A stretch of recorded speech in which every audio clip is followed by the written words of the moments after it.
Disclaimer, the views of the guests on the show are not necessarily the views of the host of the Work With Me podcast. Everything you need to discuss from the employee-employer side come to life on the Work With Me podcast. Interact with us at workwithmepodcast.com. Now live on tape from outside New York City and Philadelphia is Lorindy Ruse and Bob Stye.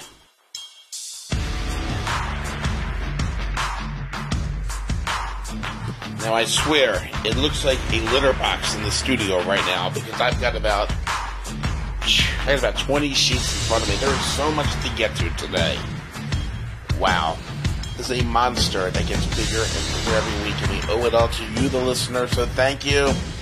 Hi, everybody. It's the Work With Me podcast. Lorindy Ruse. I'm Bob Stye. And we've got so much going on. Wow. Hey, we had to give a thank you to our last guest, Raul. He was amazing. Raul Sedaris called in from Romania last week. If you haven't listened to it yet, make sure you download it. And he talks about everything from being an entrepreneur to his love of auto racing. Great interview. I had a great time with him. Now today, Dave Brisbane joins us. He is a spiritual religious man who helps people cope with addictions. Friend of Lorindy for a long time. So I got this gentleman coming on by the phone soon, which means I need to get my act together, don't I? Reach out to us, Bob at RuseAdvisors.com, Lorindy at RuseAdvisors.com. I actually have an email I'm trying to figure out. I got an email from somebody who was not happy about an interview we did the other week. Not unhappy with us personally, but with the guest. And he went onto his own website. I'm only bringing this up for one reason. I think it's funny. He, blah, blah, blah, blah, blah, blah. Here it is. He goes, I'm not going to name the podcast here because it got a whooping 45 views since airing, and I don't want to give it any credit. For starters, Work With Me podcast. Mention it. Word of mouth, mention it. And the other thing is, it might have 45 views on YouTube, but the majority of the people go to workwithmepodcast.com where these numbers are getting bigger and bigger. You have no idea what's going on behind the scenes now, how big this is getting. We are booked with guests through October now, and there's a couple talks with some radio outlets as well, so I don't know why I'm justifying this, but if you want to trash the, podcast or give your opinion, that's fine. Just mention it. workwithmepodcast.com. So we got so much going on. On top of that, we have a sponsor now, too. And somebody I'm working with personally. Divine Design with Elisa French. She is amazing. She's out of Seattle, and she's helping me with some things going on in my life, which we'll talk about later, and she's going to be a guest on our show soon. But she is absolutely amazing, and right now with Corona going on and everything else, everybody's mind is sort of not there right now. So you might need somebody to help you, just get you to where you need to be and get you in the right direction. She'll give you a free, FREE, free hour consultation. Call or text her, 509-638-4329, 509-638-4329. Call or text her between 11 a.m. and 4 p.m. Pacific time, and make sure you tell her you heard about it on the Work With Me podcast. So, look at this. We got people asking about the show. We got mentions on the internet. We have sponsors. Great guests. Everything's going on. So before we get to Dave, I figured celebrating the success we've had. When Lorindy first came to me with this idea of doing this podcast, I loved the idea because I always looked at it this way. Lorindy is so spiritual and together, successful businesswoman, and me, I've been up and down like a yo-yo through the years. And when we did our first promo, I joked about how I was fired from 3 temp jobs in 1 week. And Lorindy looked at me like, really? And I've had a few other people going, you're lying to me. No, it's true. And I want to briefly share that story because I was thinking about it today. So, guess we're going back to 2003.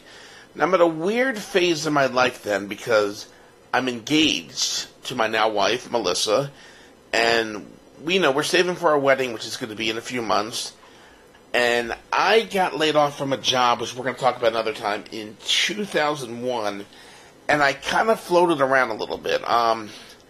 I had part-time radio gigs, but that wasn't enough to pay all the bills. So I would start temping jobs. I found what temping is. I went on a lot of job interviews, nothing sort of that. We were going through a pretty bad recession like we're going through now. Not as bad, I guess, but I couldn't find work. So I went to a few temp agencies, and I had good and bad experiences with that. Some really good and some really bad experiences. But it was always a little extra money to make in between the radio gigs and looking for work. And around that time, I started temping for a charity organization. And the way the job worked was, I would call up people at work who other people nominated and say, hey, we're going to lock you up. And they go, what are you talking about? I said, someone said, you're a real charitable person, so we're going to lock you up in a fake jail until you raise enough money through the charity to get out of it. It's a cute little promotion. They pick you up in a limo. It was one of these jobs, and this has helped me quite a bit. I took it very seriously, and no one else did. So every week, I would start the job with maybe 2 or 3 other people, and by Friday, it was just me. Everybody either quit or got fired. And I liked the people I worked with, and every time I got one, I had to ring a bell, and we all cheered, so it was fun. I was doing well, I enjoyed it, not a bad way to spend the day. Around that time, I got a part-time job offer at a radio trade magazine, which was a dream job for me. So I took that, and I explained to them, I'm going to be working part-time in New Jersey at a trade magazine, but I still want to work here. And they said, oh, that's great, you can make your own hours, we'll have you in there. Fantastic. Winter break comes, so we shut down for Christmas. I leave a few messages between Christmas and New Year's, nothing. After Christmas or after New Year's, I start calling again, radio silence.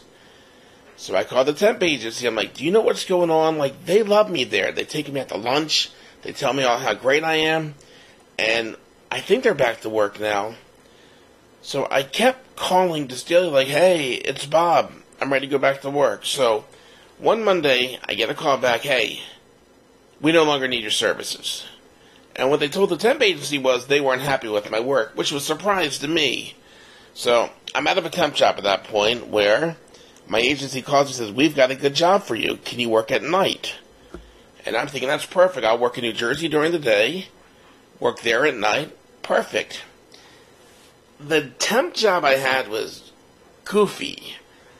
From what I remember is I would sit at a desk and they would hand me these folders worth of paper all with codes on them. And I think I had to write down the codes and put them somewhere. I don't even remember. It was a really wasteful job. Now, when I went over there for the first time, the guy in HR for that company who hired me through the temp agency, he liked me, and we went over everything, and it was a business casual dress code. We dressed casual on Friday, very laid back. So he introduces me to the gentleman I'd be working for. And from the first second, this guy did not like me. First thing he says to me, not hello, nice to meet you, is tuck your shirt in. Okay.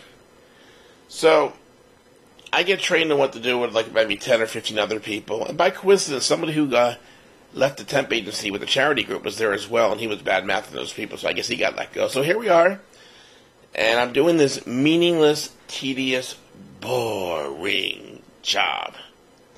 Boring. Just going through papers and writing that code in. But you know what? It's making a little extra money for my wedding. It'll help me pay the rent. Fine. So I brought this little clock radio in because my favorite show then, the Don and Mike show, was on in the afternoon in Philly, and I would listen to it while I'm working. And one day I had my cell phone next to it, and the manager walks over to me, real nasty, goes, no cell phones on the table. I said, okay. So I put it in my pocket. Not the end of the world. That Friday was casual dress day. So you could wear jeans and whatever really you wanted. So I come into the office, I got a polo shirt and jeans on. I think I even had it tucked in. And he looks at me and doesn't say hi, good evening. Then he looks down at my feet and goes, tennis shoes. I said, yeah? You can't wear sneakers. Now, my understanding is when you work the casual dress code, jeans go with sneakers, right? So I said, oh, I'm sorry, I'll take care of it next time. Didn't even want to fight him. That next Monday, I get a phone call. So this will be the 1 week anniversary. I'm driving from New Jersey to wherever in Philadelphia this place is. And the temp agency calls me, hey, Bob, what's going on? I said, I'm just on my way to work. And they said, well, turn around. They're letting you go. And I said, why?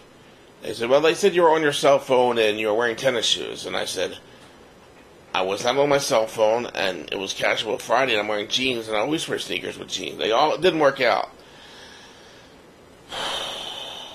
So I'm out of another temp job. A few hours later, the agency calls me and says, we've got another job for you, and I think this one's going to work out fine.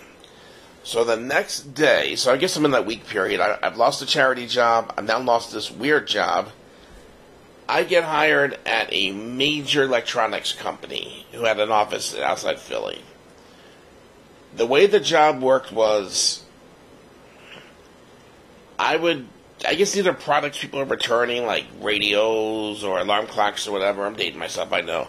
So the product would come into my desk, or I had a whole basket of them. I would look at the serial number, put it in the computer, and put it in the basket. Real brainless job, paying the bills, though, trying to save up for our big wedding we had in July. So I bring my little clock radio in to listen to my radio shows in the morning, and once again the manager introduces himself to me at the new job, and he looked at me and said, what hours are you going to work? And I said, well, I went through the temp agency, and I work like 2 other part-time jobs, so I'm going to come in, fill in here and there, maybe work 3 days a week. And he looked at me and goes, we would like somebody to work full-time. I went, oh. He goes, all right, we'll work it out, whatever. Didn't think of it, spent the day doing this meaningless job, and I'm leaving for the day, and in my hand is the alarm clock, which I bring. It was a clock radio, and for those who are young, Google it. I'm not going to explain it, but it's the clock radio from like 1989 maybe that I brought in just to listen to the radio while I worked to keep myself busy. So I'm walking out of the office, and a guy runs over to me and goes, what are you doing? I said, I'm leaving. It's, whatever time it was, I'm leaving. He goes, what's that in your hand? I said, it's my radio. And they're investigating it to make sure I didn't steal it. I'm going to steal an alarm clock from 1989, all right? So I leave the office. My phone rings an hour later. Guess what? They didn't like the schedule you wanted to work, and they thought you might have taken something from the office. I said, that was my clock radio. They said, oh, you should have checked that in, but they want somebody who's going to work there full-time. Sorry, we're going to let you go. So if you count it out, that's 1, 2, 3 temp jobs fired in 1 week. Looking back at it now, that's kind of a record, I think. I don't think anyone can beat that. And I got offered a full-time job by the Trade magazine a week later, so that was pretty much one of my last temping jobs. But yeah, I lost 3 temp jobs in 1 week. Well, we are going to talk to Dave. I am so excited about it. I got to get my act together now. Dave's a real together guy. He's spiritual. He's up people with addictions, so let me just get all the profanity out of my mouth. Dave Brisbane's going to be joining us in a second on the Work With Me podcast, and he'll be joining us in 60 seconds. But now I love saying this, a word from our sponsor. Hi, it's Bob Stein. Look, anxiety and stress overload is very real, as life as we know it has just been turned upside down.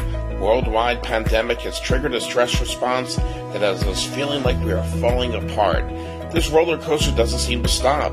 If you're experiencing panic attacks and stress burnout, causing a rapid decline in your health and ability to cope, and you've tried reading the books, getting therapy, and adjusting your diet, and yet nothing seems to stop the crushing panic and resulting fatigue, Divine Design with Alicia French can help. Through her own health and stress transformation and 6 years of experience as a functional nutrition practitioner focused on neuro-emotional balancing, Alisa has helped hundreds of clients get their health and lives back. Call or text her today for a 60-minute consultation. 509-638-4329, 509-638-4329, and tell her Bob Stein sent you. So welcome to our call today, our podcast. Bob, it's another exciting week. We have another incredible guest, and I am really privileged to introduce our next guest because he and I were doing the calculations, and we've known each other going on 13 years now. So our guest is Dave Brisbane, and Dave is a pastor, teacher, licensed pastoral counselor, and a spiritual director with a bachelor's in English for literature writing, and he has his master's in divinity. And Dave is a published writer and a songwriter, and I wish we could have him do some of his songs. That might have to be for another podcast, Bob, because he's a very talented a singer-songwriter. And right now, Dave is the teaching pastor at the Effect Faith Community and Recovery Ministry in San Juan Capistrano, California, as well as the executive director of Encompass Recovery, a counseling and addiction treatment center, also in San Juan Capistrano.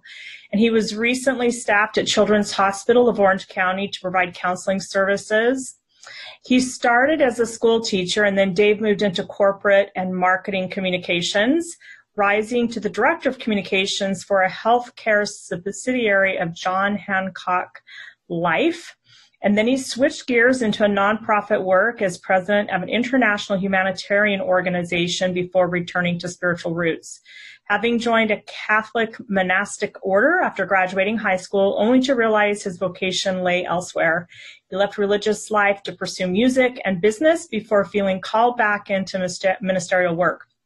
And as he was completing pastoral training, he was introduced to a substance abuse recovery community and fell in love with those at the precipice of change in their lives. And his nearly 20 years of pastoral work has coincided with recovery counseling and treatment for addicts, alcoholics, and their families using a combination of clinical, 12-step, and spiritual principles in a non-religious setting. And Bob, I've had the opportunity of spending time with Dave and his faith community, and it's so enriching and heartwarming and fulfilling to sit with him and his congregation. And I shared with you previously, Bob, if you're in a situation and you want to feel completely heard and feel completely seen, you need to spend some time with Dave Brisbane. So that's why I'm glad that we're able to spend some time with him today. And finally, he's also the author of 2 books on the subject of a modern Westerner's journey to the Hebrew heart and roots of Christianity. And Dave has dedicated 2 decades to teaching the process of returning to an ancient Eastern spirituality within the framework of modern Christianity. In his practice of contemplative spirituality and work in drug and alcohol treatment and counseling, coupled with his business and communications experience, has connected Dave to the difficult issues facing individuals, families, and corporate personnel, while giving him a passion to help in the areas of counseling, coaching, speaking, and spiritual direction. So Dave, thank you so much for being with us here today.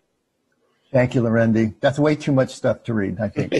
But it's all important. And I think for me, I'm always reminded of your rich breadth of education, but also your deep commitment to really have a very broad view and to try to continue to bring that into your life. And it's rare, as you must know, for people to be that committed to really a deep exploration of their own spiritual journey. So it also speaks to how much time and the years that you've dedicated to helping people. So why do you think this path, Dave? Why did you sow into helping people, and from a ministerial and spiritual perspective, why in this way, do you think?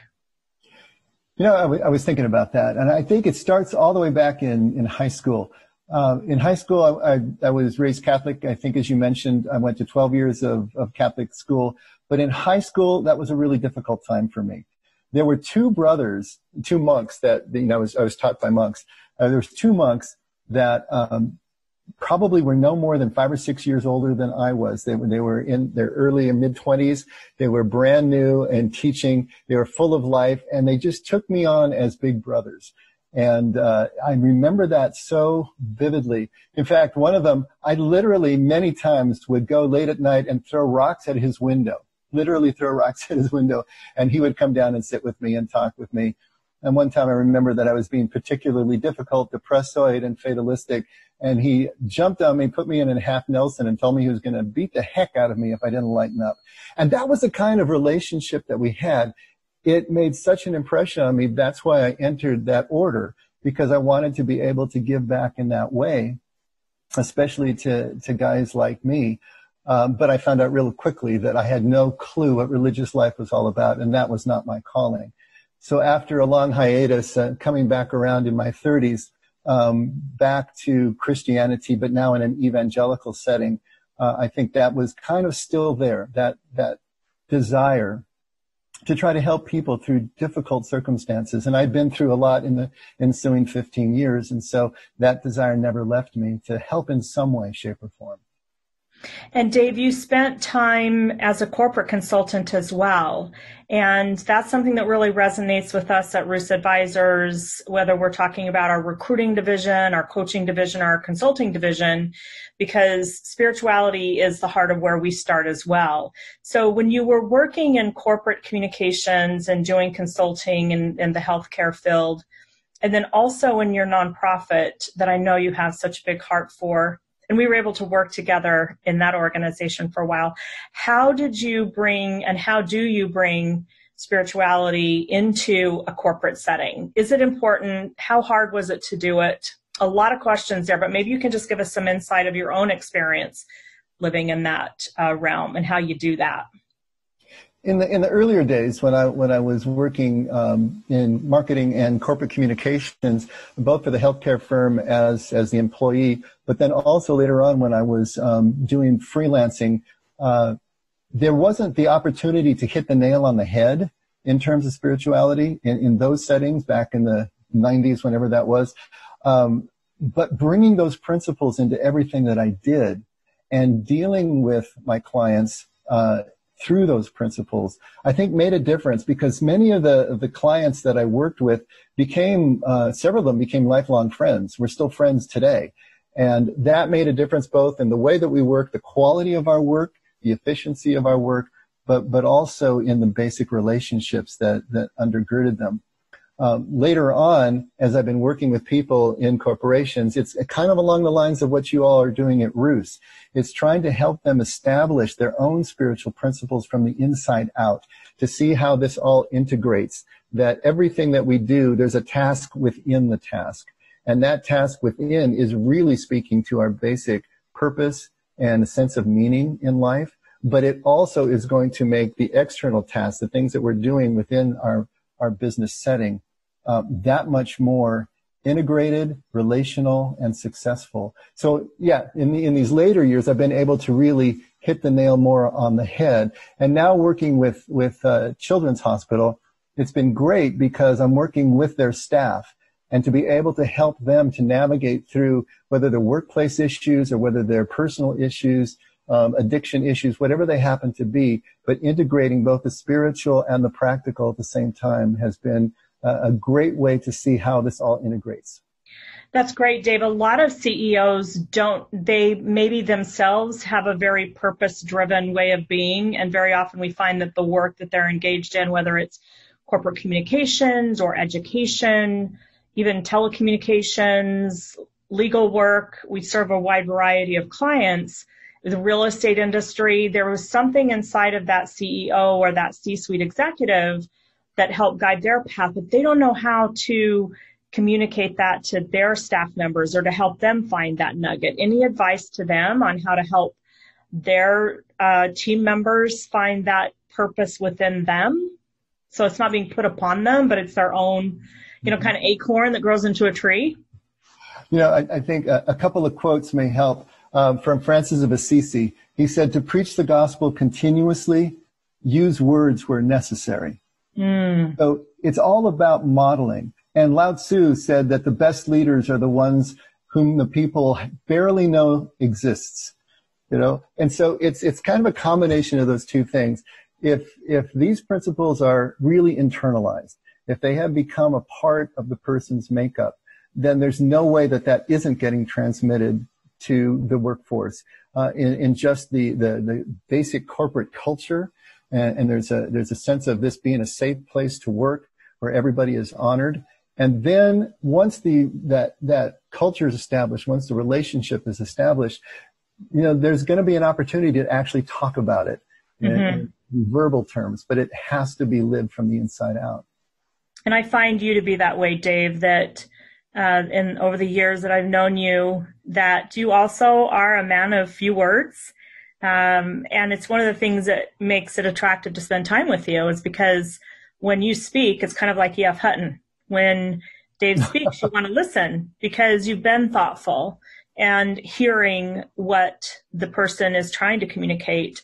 And what I also find really attractive about spending time with you is that you listen to really understand, and then it opens up a really powerful relationship. And I think that's one of the things that the C-suite sometimes miss out on, is that very often our team members come to us to be heard and to be listened to and then to be guided, rather than just to come up with canned solutions, because they don't exist, right? All of the policies and procedures manuals in the world is not going to help that acorn turn into an incredible tree if there's not that opportunity and time to listen. It's been my experience.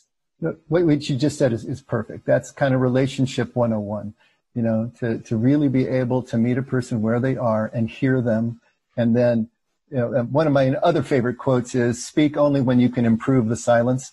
And so it's kind of like along those lines too. When you have the information, then what you say is really going to be relevant to the person, to the situation, to whatever it is that you're trying to do together. So I know Bob has some questions he wants to ask you about your work with Encompass Recovery, and also the effect that faith community dedicated to recovery and addiction.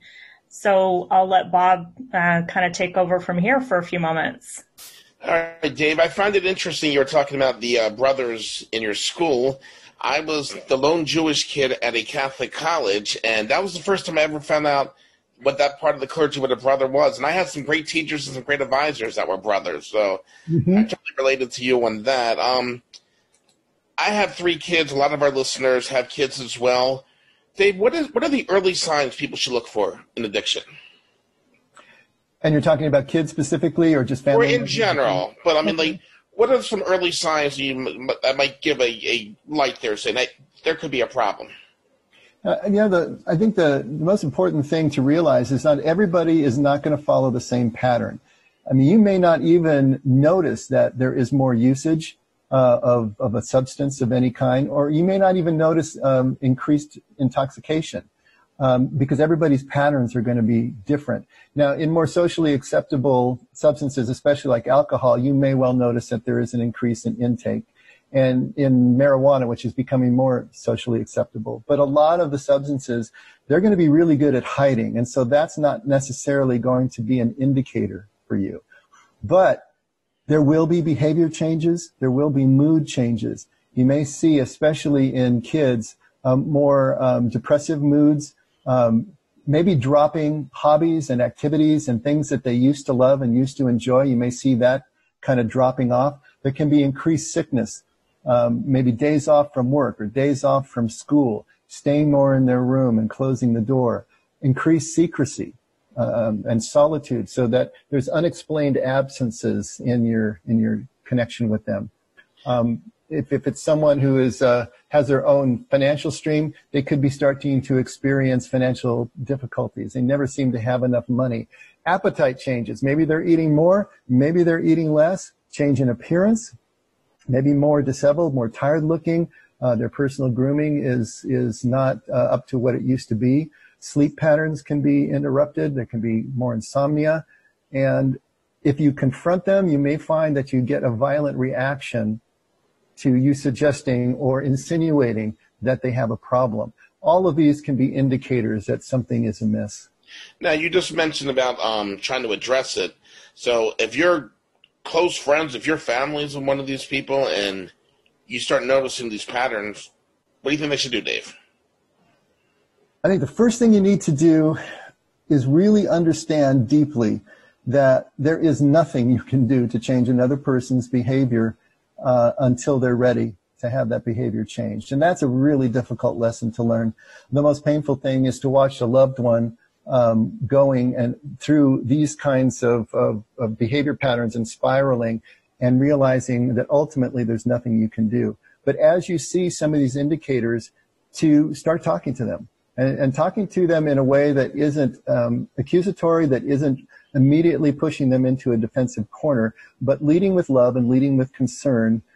It's kind of a mini intervention, just you talking to a friend to ask if everything is okay. Substance use is usually the symptom and not the cause of the problem. And so trying to dig in and understand, what is it that is being masked here? What is it that's being medicated here? and see if you can involve yourself at that level and find out what their willingness is. If there is a sense of willingness, if there is a sense that they're willing to start to work with you in any way, then you can throw open the doors and help them in whatever way seems appropriate, whether it's counseling, whether it's treatment, whether it's detox. But if they're not, and if they're pushing back, then you need to kind of back off. Now, if you're a parent, that's different, and you need to start to work with your child to funnel their behavior. That may take the form of starting to take away privileges or whatever you would do normally to discipline to get them into a place. But it really depends on the relationship. But that first part is so important because ultimately there's nothing we can do to change another's behavior if they're not willing. Now, during these times of Corona right now, where you have some people have been stranded at home for months, you've got people who've lost their careers, there's so much uncertainty. How has that played a factor on people's addictions and pretty much their minds right now? Oh, it's huge. It's absolutely huge. I mean, obviously, we've heard some of the statistics that are out there that domestic violence calls are up, counseling calls are up, addictions and overdoses all are up statistically. But the way that plays out in the individual is that whatever cracks you have in your foundation, whatever cracks you have in your relationships are being exacerbated, are being brought to the surface by the increased stress over everything that you just mentioned, dealing with the COVID lockdowns. And so even if it's, it can be isolation because a person is now more isolated, or it can be that there's too much togetherness now that the family is always together and the kids are home and homeschooling and all of that. All of these things are playing in. And in the increased counseling that I've been doing, I'm seeing that playing out in all sorts of different ways, from increased substance use and addictions, overdoses, and one overdose death just last week, and then as well as all of the relational and stress and work-related issues that are coming to the surface. So it's playing in hugely, Bob, and just exacerbating everything. So, Dave, one of the things that I've heard you say that I think is really powerful there's two things. The first thing I want to share is that you say that we're all recovering from something. So can you elaborate a little bit more on that and what you mean by that? Well, I personally don't have a substance abuse background. And so when I first got introduced to the recovery community, I really did fall in love with them because this is a group of people that is pushed right to the edge. And it's right at the edge where true change is possible. I didn't find that kind of possible change in the usual community church setting, and yet here it was. And so I was looking at this group as one that I wanted to work with because of that. But at the same time, at the initial stages, I was looking at them, through a frame. Okay, this is them as substance abusers, and here's me. And then I quickly realized that everybody's recovering from something. We all have unfinished business. We all have childhood traumas and ways of coping that have stayed with us and are now limiting us and affecting our behavior and thought patterns. Everybody's recovering from something, and the only difference is how we are papering over those holes in our unfinished business. And so whether for some people it's substance abuse, for some people it's what we call process addictions. So it's overeating, overworking, over-relating, or whatever it happens to be. But everybody is working through this in one way or another. And that universalized the process for me. I realized I wasn't looking at this group through a frame. I was in the group with them. And I could then see that the dynamic is exactly the same for all of us in terms of the way that we deal with this unfinished business. And the way through is always the same. And it had to include a spiritual component, not a religious component, but a spiritual component. It had to include this search for meaning, purpose, and ultimate identity that was going to be the antidote to all of the symptoms that we're seeing in the addictive process. There's a great line that says the opposite of addiction is not sobriety. The opposite of addiction is connection. And so within the community, within that connection, that understanding who we are and what our meaning and purpose is all about, which is about connection, that is it. And when those elements are missing in our lives, hey, we're going to be in recovery. Now, Dave, a lot of people think when you talk addiction, you're just talking about drugs. What are the different types of addictions you've worked with, helping people? Well, the addictions can take the form of substance abuse, which we're all familiar with, but also what we call process addictions. And that is going to be behavioral obsessive compulsive addictions. And so it can be, it can be shopping, it can be gambling, it can be sex problems, it can be basically anything that we can do to excess that is designed to take our minds off of and numb and medicate the problems that we can't face. So whenever reality is too much for us to accept on its own, then we have to introduce this other element in to make it bearable. And you spoke, Dave, actually to the second piece I was going to ask you about that I was so inspired by, that I learned from you a couple of years ago, that the opposite of recovery is not sobriety, but connection. So you spoke to that so beautifully. And I also love what you said about finding ourselves in the frame. That is so powerful. I'm going to remember that I can find myself in the frame rather than looking from the outside in, that I'm in this with you. And I think that's one of the things that inspires me so much about you, that when someone sits and speaks with you, you're in the frame with them. And so how did you get to that point, Dave? What was some of the journey that you took so that you could consistently find yourself in the frame? What was the journey, and what do you do daily to keep yourself in the frame as a leader of an organization? Well, this is what contemplative spirituality is all about. I mean, this is the basis of it. When I was trying to figure out if I could remain a Christian, and, after leaving Catholicism and landing in evangelical church and then being confronted with a whole new set of theology and doctrine that I couldn't process, there was a real question there. And so in diving into the roots of Christianity, which led me to a realization of a Hebrew Jesus who spoke in a completely different way than I was taught from a Western perspective, the complement to that was contemplative spirituality, which is not intellectually based. Contemplative spirituality doesn't come through doctrine and theology and intellect. It comes through absolute personal experience, just being to being. In that experience comes the sense of humility, but humility understood properly. Humility really is the proper understanding of who we are in relation to everyone else. And it just levels everything. We realize we're no better or no worse than anyone else. And we're all in the boat together. We're all working together for the same goal, whether we realize it or not. Out of that grounding and the practice of contemplative spirituality and practice of presence, came that understanding that, yes, we are all doing the same thing. We're all at the same level. We're all loved the same. And then out of that comes the more practical applications when you start looking around at how that manifests in these various ways. But it had to come from the inside out. There had to be this understanding that I am one with and connected with everyone that I meet. And then how that plays out is going to be the question of the moment, I suppose. So great. I want to highlight a couple of things that you have out in the world that I think our listeners would love to connect to before we ask you some of our fun closing questions. So you have a new book out, Daring to Think Again, Restoring Jesus' Original Challenge to the Faith We Think We Know, which is the Fifth Way book that I was introduced to a few renditions later, a few, whatever you call that, Editions, thank you. A few editions later. So you have that out. You also have a book on 12 steps and spiritual recovery. Is that correct? It's actually an audio series. It's not a book, okay. But yeah. Mm-hmm. Okay, so you have that. And then people can connect with you at theeffect.org, and you live stream your faith community gatherings, and you do gatherings on Tuesday evenings and Wednesday evenings. So lots of ways to connect with you. Any other books on the horizon that you're looking at writing, Dave? Yeah, I'm working on one right now.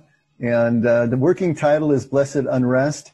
And it's speaking to the, I suppose, the divine dissatisfaction in us that is looking for a deeper connection, both with God as we understand God and, of course, with each other. But it's basically looking at prayer, to unlearn prayer as we have learned it, and to relearn it in terms of the Lord's Prayer, looked at from an Aramaic point of view, which will give us basically 5 steps for living that contemplative spirituality that we were talking about earlier.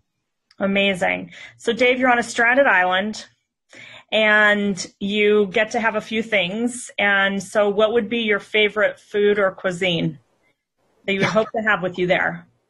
The favorite food or cuisine, definitely going to be Mexican. All right. Okay. That I can eat beans morning, noon, and night. Amazing. And then how about a book? 1 or 2 books that you would have with you. What would those be? They would need to be really open and endlessly interpretable. So I think I would go, obviously, with the Bible as one, and probably something like Chuang Tzu, or some of the Taoist scriptures, because those are amazing, and they closely match with an Eastern Jesus. Mm-hmm. Fascinating. And how about a movie? How you watch a movie on a stranded island, I don't know, but pretending you haven't figured that part out yet, yeah. Right? Yeah. What kind of island is this? Right? Or how did they get to the island either, but still. Okay, so, suspending all that disbelief. Right. One movie that I just love, in fact, I just finished watching it yesterday, and I keep coming back to it, is Kingdom of Heaven, which is a Ridley Scott movie, centered around the Crusades. But its commentary about religion and duty and honor and love is amazing amidst all of the other great plot twists. So now, Dave, if you could watch one TV show or one TV series, that's all you get the rest of your life, what's it going to be? That would be a really hard one. How much TV do you watch, Dave? We don't really watch. Yeah, that's the thing. But we do watch certain series. And, a series that I loved, I may sound a little weird because it sounds a lot off point, is Justified. I don't know if any of you saw that one, but I love that series.